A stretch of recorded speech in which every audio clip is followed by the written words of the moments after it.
বড় মাছের মাথা দিয়ে তো মুড়িঘন্ট অলওয়েজ সবার বাসায় হয়। কিন্তু কখনো বড় মাছের মাথাটা এভাবে আলাদাভাবে রান্না করে ট্রাই করে দেখেছেন? এটা যে এতটাই ইয়াম হয় এটা ধারণার বাইরে। আর বিশেষ করে আমি একটু মাছের মাথা বেশি পছন্দ করি। তো আসসালামু আলাইকুম। চলেন আজকে আমি আপনাদের সাথে আ বড় মাছের মাথার একটা রেসিপি শেয়ার করি। আ খুবই সিম্পল।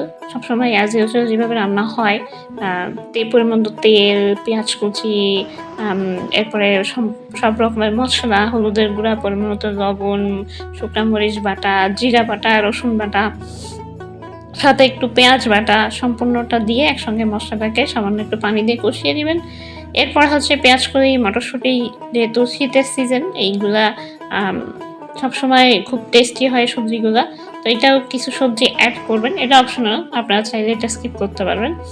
এরপরে হচ্ছে পরিমাণ মতো ঝোলের পানিটা এড করবেন। ঝোলের পানিটা এড করে দিয়ে রেখে কিছু সময়ের জন্য ঢেকে রাখবেন। ঝোলের পানিটাতে বলক ওঠা পর্যন্ত।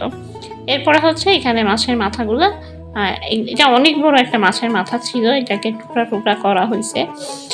মূলত মেক্সিমাম আ সবাই হচ্ছে এত বড় মাছের মাথা হলে সবাই হচ্ছে মুগ ডাল বা যাই হোক মানে যেটা দিয়ে মুড়ি ঘন্ট করে আরকি।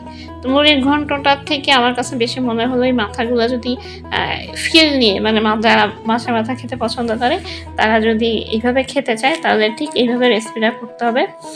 একবার ট্রাই করবেন খুবই মজার হয়। আর এটা অনেক বড় মাছ ছিল তো এই মাছের ভিতরে তেলগুলা মানে এত পরিমাণ তেল হইছে। আর যারা ডায়েট করে তাদের উদ্দেশ্যে বলব মাছের আ তেলটা কিন্তু খুবই হেলদি। মানে ডায়েটের জন্য আপনারা এটা অবশ্যই বাসায় কখনোই মাছের তেলটা স্কিপ করবেন না। It's a good fat. তো যাই হোক এখানে সবটা একসঙ্গে দিয়ে নিয়ে খুব ভালোভাবে এটাকে রান্না করবেন সময় নিয়ে। এরপরে হচ্ছে টমেটোর টুকরাগুলো এড করবেন, করে আবারও কিছু সময় ঢেকে রাখবেন। যারা অনেকেই আছে যারা একদম ডিরেক্ট কাঁচা মাছ রান্না করলে আ খেতে পারে না। আপনারা চাইলে এই মাছটা রান্না করার আগে হালকা একটু তেলে দাবা ভাজা দিয়ে দিবেন। আর এখন অবশ্যই মাছের রেসিপি যেহেতু প্রচুর পরিমাণের পেঁয়াজ কুচি এড করবেন, আস্ত কাঁচামরিচ এড করে দিতে হবে। এরপর এটাকে আবারও কিছু সময়ের জন্য ঢেকে রাখতে হবে। এই ঝোলের পানিটাকে শুকিয়ে আনতে হবে। ওইটাকে এভাবে রান্না করতে হবে আরকি। আর যেহেতু এটা পুরা একটা কড়াই ভরে গেছে, এটা নাড়াচাড়া করতেও সমস্যা হচ্ছিল।